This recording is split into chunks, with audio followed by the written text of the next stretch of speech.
Podcast Network Asia.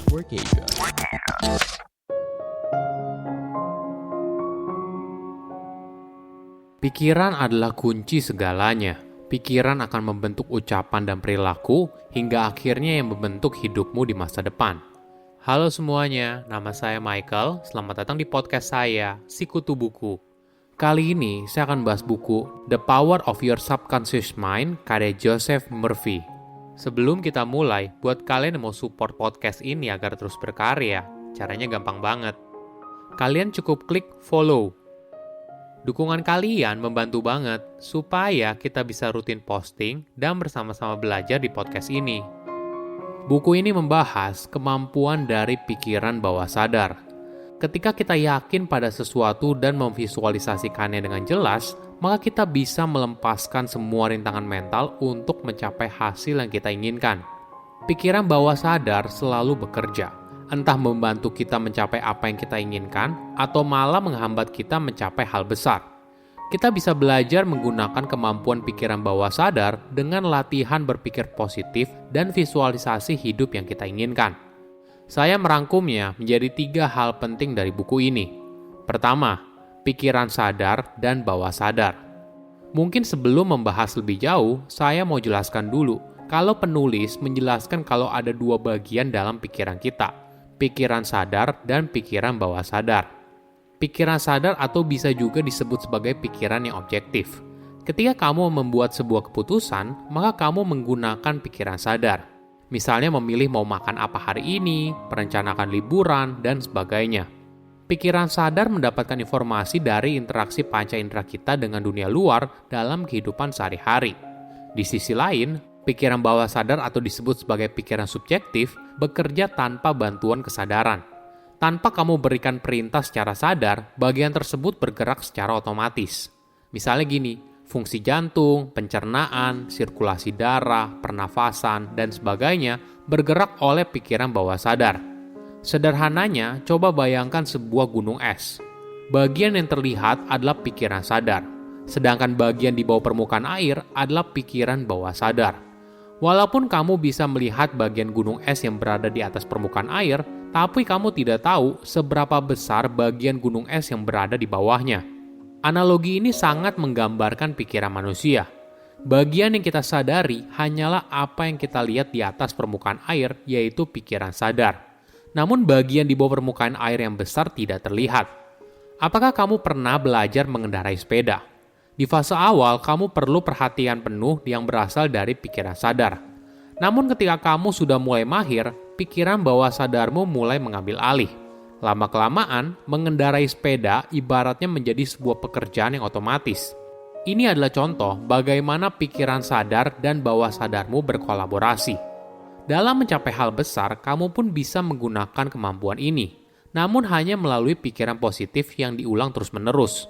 Sebagai contoh, Enrico Caruso adalah seorang penyanyi opera dari Italia. Pada akhir abad ke-19, Enrico tampil di rumah opera yang besar di seluruh Eropa dan Amerika Serikat. Namun dia seringkali banjir keringat dan tenggorokannya menjadi tegang beberapa menit sebelum naik ke atas panggung. Hal ini disebabkan pikiran Enrico dipenuhi hal yang negatif. Dia takut ditertawakan karena penampilannya yang buruk. Enrico pun belajar untuk mengatasi demam panggungnya. Hingga akhirnya dia mampu menghilangkan ketakutan dan hal negatif pada pikiran bawah sadarnya.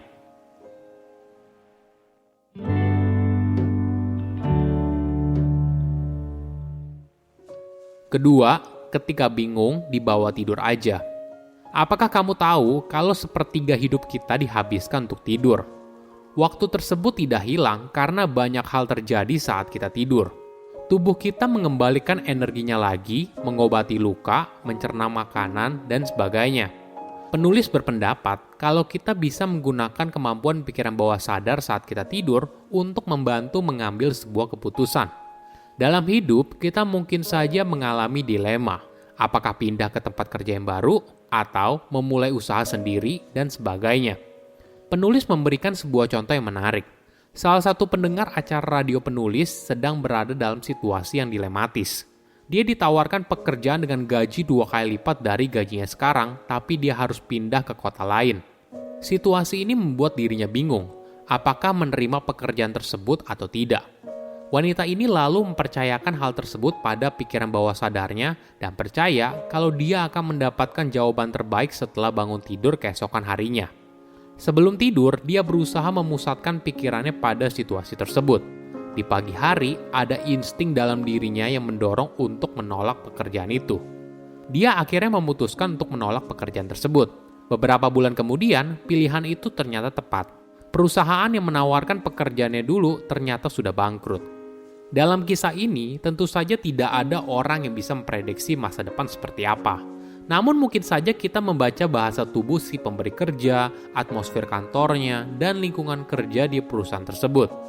Hal itu mungkin tidak kita sadari secara jelas melalui pikiran sadar, namun semua informasi tersimpan dan diproses oleh pikiran bawah sadar. Itulah kenapa saat wanita itu bangun, dia merasa ada yang kurang sreg dan instingnya mendorong dia untuk menolak pekerjaan tersebut. Pesan pentingnya seperti ini, pikiran bawah sadar bisa memproses informasi dengan cara yang berbeda dibandingkan dengan pikiran sadar. Oleh karena itu, mungkin saja ketika pikiran sadar kamu sudah buntu, kamu mendapat informasi yang lebih jelas setelah bangun hasil dari pikiran bawah sadar.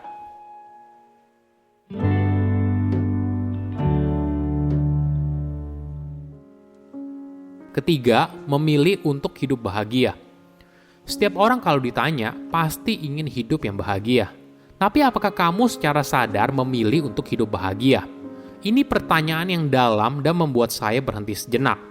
Coba kamu tanyakan ke dalam dirimu, apakah pilihan yang kamu ambil setiap harinya membawa kamu pada kebahagiaan? Untuk menjalani hidup yang bahagia, maka kamu harus memilih dulu untuk hidup bahagia. Contohnya gini, seorang salesman bertanya kepada penulis, kenapa dirinya tidak pernah diapresiasi oleh atasannya, padahal hasil kerja dia lebih bagus daripada rekan kerjanya yang lain. Salesman itu percaya kalau bosnya itu nggak suka sama dia. Namun ketika dia dan penulis berbicara lebih jauh, penulis juga baru sadar kalau pikiran salesman itu dipenuhi kemarahan dan kebencian terhadap bosnya, sehingga hal ini menjadi hambatan dalam karir salesman tersebut. Penulis lalu memberikan saran kepada salesman itu untuk memilih hidup bahagia, belajar untuk mengubah pikirannya ke hal yang lebih positif. Salesman itu lalu belajar untuk selalu mendoakan bosnya agar selalu sehat dan sukses. Selain itu, dia juga rutin berlatih visualisasi kalau atasannya memuji atas pencapaian kinerjanya. Ketika pikirannya berubah, begitu juga dengan perilakunya. Hingga akhirnya, bosnya memanggil salesman tersebut dan mempromosikan dirinya untuk jadi manajer. Apakah kamu tahu kalau banyak orang kaya punya kepercayaan kalau kamu tanpa sadar membenci orang lain karena mereka memiliki lebih banyak dari kamu, maka kemungkinan kamu tidak bisa mencapai hal yang besar dalam hidup. Ini adalah contoh menarik soal kekayaan. Apakah kamu menganggap kalau uang adalah sumber dari segala kejahatan di dunia? Atau para pebisnis besar merupakan orang yang jahat dan serakah? Jika kamu selalu berpikir seperti itu, apakah kamu bisa jadi kaya? Ingat, pikiran adalah kunci segalanya. Pikiran akan membentuk ucapan dan perilaku hingga akhirnya membentuk hidupmu di masa depan. Oke, apa kesimpulannya? Pertama, pikiran bawah sadar adalah kunci. Selama ini kita mungkin hanya fokus pada pikiran sadar dalam kehidupan sehari-hari. Namun apakah kamu tahu kalau pikiran bawah sadar punya peran besar untuk membantu kamu mencapai kesuksesan? Ketika kita yakin pada sesuatu dan memvisualisasikannya dengan jelas, maka kita bisa melepaskan semua rintangan mental untuk mencapai hasil yang kita inginkan. Kedua, tidur maka pikiran kamu akan lebih jernih. Pernah nggak ketika pikiran kamu sedang mumet, tapi pas bangun keesokan harinya, kamu bisa mengambil keputusan dengan lebih jelas? Ini yang terjadi ketika pikiran bawah sadarmu bekerja.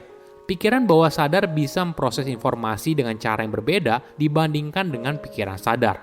Oleh karena itu, mungkin saja ketika pikiran sadar kamu sudah buntu, kamu mendapat informasi yang lebih jelas setelah bangun hasil dari pikiran bawah sadar. Ketiga, memilih untuk hidup bahagia. Setiap orang kalau ditanya, pasti ingin hidup yang bahagia. Tapi apakah kamu secara sadar memilih untuk hidup bahagia? Memilih hidup bahagia artinya belajar untuk menjalani hidup dengan pikiran yang lebih positif. Ingat, pikiran adalah kunci segalanya.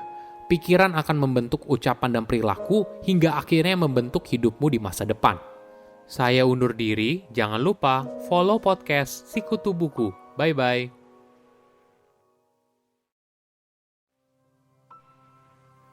Pandangan dan opini yang disampaikan oleh kreator podcast, host, dan tamu tidak mencerminkan kebijakan resmi dan bagian dari podcast Network Asia.